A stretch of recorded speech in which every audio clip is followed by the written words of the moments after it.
Welcome back. It is the Vegas Take. Sharp and Shapiro. So glad you could join us. Oh, yeah, you might have heard this, but if you haven't, we're very excited to announce this show is going to be moving 9 a.m. to noon. Well, we're not really moving. We're moving hours. Luckily, we're not moving stations. No other place you'd rather be here than KDWN. We're going to be going to 9 a.m. to noon. That's going to be starting August 12th. So we are really looking forward to that. And by the way, we had a fantastic debate in studio this week. Michael Avenatti and Danny Tarkanian. Man, that was a lot of fun. And if you missed it, JD, tell people where they can find it.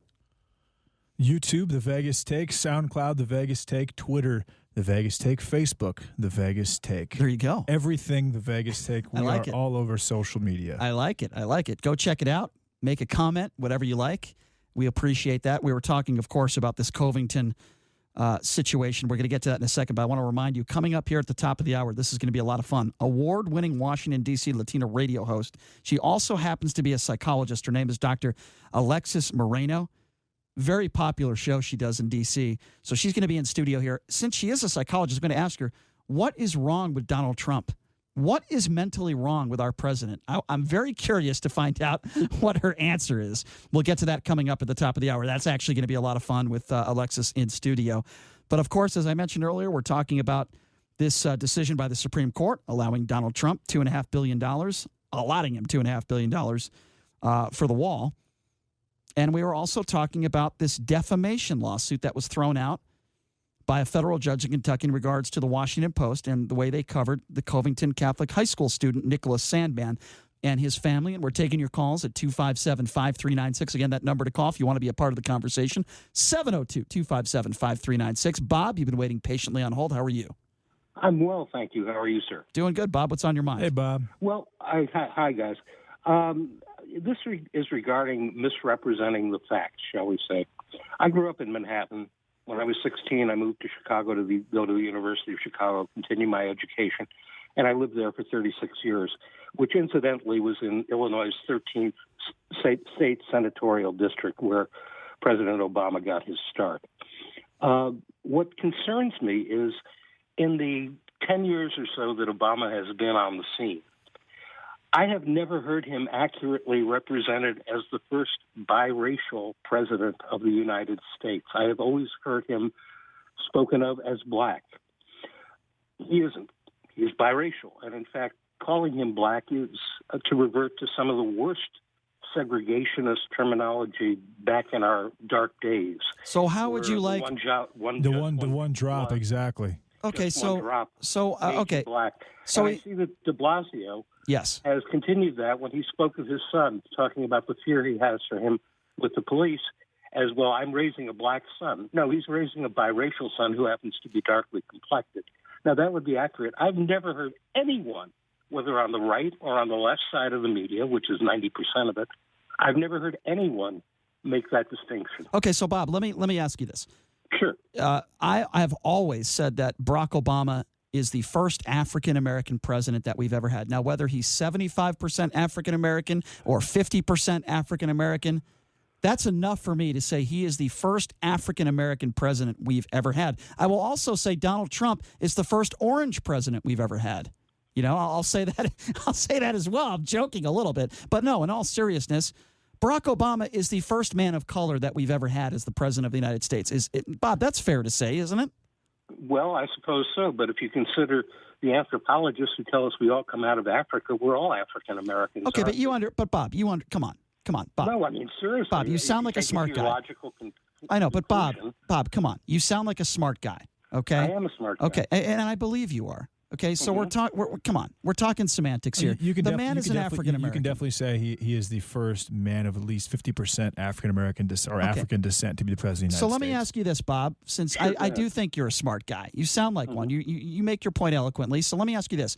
If it does bother you that much, and it sounds like it does when people just call him an African American or a black man, does it bother you when the president tells 4 women of color to go back to their country when 3 of the 4 of them were born in the United States of America? Does that bother you as much? It does. It bothers me because I don't think we should be discussing color or gender or anything else. I think we should treat people as people. I agree. So, hallelujah. We are Americans. We are not Asian Americans or African Americans or Hispanic Americans. an Indo-Macon American. I mean, it gets ridiculous. I agree, Bob. So let me ask you this, Bob, and I'm so glad you answered that question honestly, and I appreciate that. I appreciate your honesty. So what would be your message to Donald Trump when it comes to these issues? Tweet less and carry a bigger stick. I don't disagree with that either. Bob, here's the incredible thing. Bob, I loved that. That was fantastic. Some people say that if Trump stopped doing what he was doing, he would lose his support. I disagree. I think if he stopped tweeting, he would gain support. The thing with Trump is that he's always campaigning, and Avenatti said it very well on Wednesday. He is always campaigning, and he has never stopped. Yeah. The truth is, he won this election. Hillary Clinton didn't win. He's the president of the United States. He already won, but it seems like he is just really insecure about losing. Again, he's always thinking about 2020. He's very, very neurotic in his approach. Let's consider, the president is trying to do things with Iran, with North Korea. Whether we agree that this is going to be fruitful or not is another issue. My question is this. If I had a really bad haircut and decided that I was going to identify as Kim Jong-un, what would I be thinking? Let me see. Maybe I'll get some of these lame Republicans back or another nothing Democrat back in and just hold off and not go into any kind of negotiations. I sincerely wonder if, in fact, the kind of quagmire in which we find ourselves in this Congress and many preceding it is not, in fact, really grossly and poorly affecting our national policy and our national interests. Yeah, I don't disagree with that. Let me just be as clear as I can, and I think you'll agree with me on this one. The problem in Washington, and I'm speaking in general terms, the two worst words in this country are Democrat and Republican, because too many people make decisions based on what party they're in and what is good for their party rather than what is good for Americans. And I think Trump does that. I certainly think Obama does that. Many of the, Chuck Schumer does that. Nancy Pelosi does that. I'm not just picking on Republicans here. I'm not just picking on the president. They are like children. It's almost like we have a Lakers fan over there and we have a Celtics fan over there. That's the way I think about politics today. The biggest problem I have with Donald Trump is not necessarily about policy. It's the way he treats people. It's the way he talks to people. I believe at many a times he embarrasses the country with his actions. And that is my biggest problem with Donald Trump. I think he's a bad guy. Now, when I go back to Barack Obama, I don't think Barack Obama's a bad guy. I think he's a good husband, a good father. More than you could say about Donald Trump. I don't think he was a great president. I don't think he helped us when it comes to race relations and that sort of thing. To quote JD, a consistent caller who calls in a lot, who attacked Michael Avenatti on Wednesday, Barack Obama is all hat and no cattle. All right. Well, I try to set both sides, Bob. That's my feeling on Barack Obama. I think he's a respectable man who was not a great president. And I think Donald Trump is just a horrible human being. I'm just giving it in the simplest terms I can. I don't know if you would agree with that. Well, I can't say that I do or I don't, and my question is this. You can be the nicest person in the world and be totally ineffective, and the country can go down the toilet. You can be a miserable SOB and be effective, and the country can prosper. Now, that's not my ultimate choice of things. I would love to have a dignified, genteel Winston Churchill type who, of course, drank too much, which we can't accuse Trump of. But that's not what we have. But considering the alternative that we have to vote for or against, I think we made the right choice. And I think that the country has moved in a very positive direction. Is it all it should be? No. There's been a tremendous, I won't call it a cabal, although that might be appropriate. Well, but hold on, Bob. You really think the country is moving in the right direction? Now, maybe when you're talking about the economy, and by the way, I still think there are plenty of issues with the economy, we are more divided politically. We are more divided as a country racially and politically than ever in my lifetime. I'm almost 40 years old. So I'm not quite sure when you say the country is moving in the right direction. I'm not so sure I would agree. Brian, is that Donald Trump and what he says, or is that the media and how they portray it? And right now, everybody is playing color politics. It's not about issues. A lot of it comes down to race, and race trumps everything else. And it's almost to the point where if you're a specific race, you have to, or you're expected to feel a certain way about issues, which is completely insane. Well, and the media perpetuates that. I understand, but what Bob said, going back to what he said about the country moving in the right direction. And look, under Obama, we had a lot of issues. Illegal immigration has been a huge issue in this country for years and years to come. I believe with Donald Trump, this was about a campaign promise, more or less, not about protecting protecting America. I truly believe that. I think his ego gets in the way of policy. I don't think the country is moving in the right direction. And let me tell you something, Bob, and I don't know if you would agree with this or not, but if Kamala Harris is the front runner and she is the one going up against Donald Trump,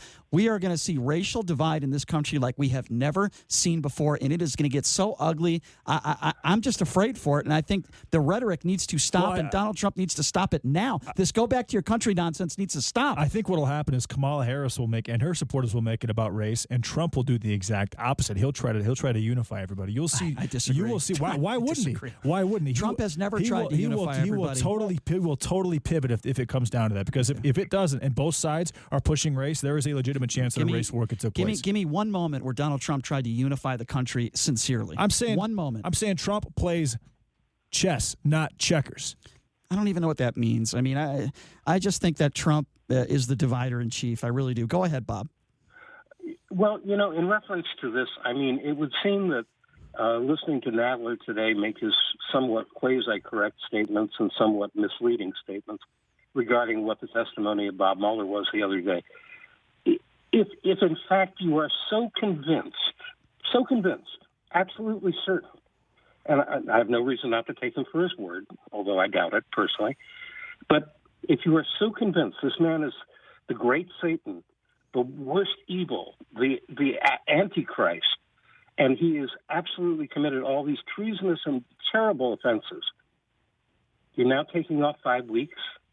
I mean, couldn't you kind of motivate yourself to sit there in Congress and say, we're going to get to the bottom of this and we're going to do it quickly because the nation depends on it? Well, because I listen, here's the quickest answer I could give you, Bob. I don't think the Democrats know how to play politics. I really don't. I'm sorry. I don't. I'm sorry. I lived in Chicago for 36 years. Trust me, it's not who you vote for. It's who counts the votes. And that's the nature of the Democratic Party that I've been experiencing. No, I hear you, Bob. Listen, Bob, I appreciate the phone call very much so. Thank you so much. You. Yeah, thank you. Good conversation. Good conversation with Bob. We don't agree on everything. And by the way, the number to call if you want to be a part of the conversation is 702-257-5396. Again, that number to call, 257-5396. You don't have to agree with everything that Barack Obama did as president for 8 years. And I wouldn't expect you to, because I don't either. But the one thing I always say about Barack Obama, and I mean it sincerely when I do say it, I do think he is a good man. He's a good father, a good husband.